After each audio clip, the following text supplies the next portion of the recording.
কালীঘাটে দলের শীর্ষ নেতৃত্বদের সঙ্গে উচ্চ পর্যায়ের বৈঠকের ঠিক একদিন পর জেলা বৈঠক করতে চলেছেন তৃণমূল নেত্রী মমতা বন্দ্যোপাধ্যায়। আসন্ন পঞ্চায়েত নির্বাচনের আগে জেলায় জেলায় দলের সংগঠনকে আরো শক্তিশালী করে তোলার লক্ষ্যে ভার্চুয়াল মাধ্যমে তিনি জেলা নেতৃত্বদের সঙ্গে কথা বলবেন। রবিবার তার জেলা বৈঠকের শুরুতেই থাকছে মুর্শিদাবাদ। সাগরদিঘির উপনির্বাচনে এই মুর্শিদাবাদেই ধাক্কা খেয়েছে তৃণমূল।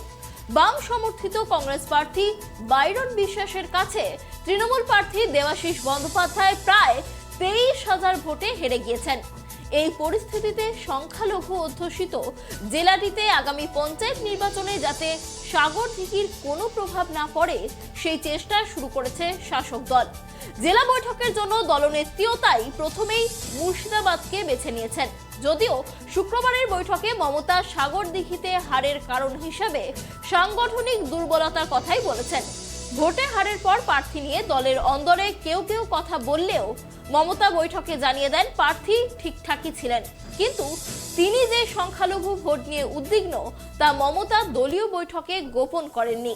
প্রত্যাশিতভাবেই মমতার জেলা বৈঠকের তালিকায় 1 নম্বরে রয়েছে সাগরদিঘির জেলা মুর্শিদাবাদ।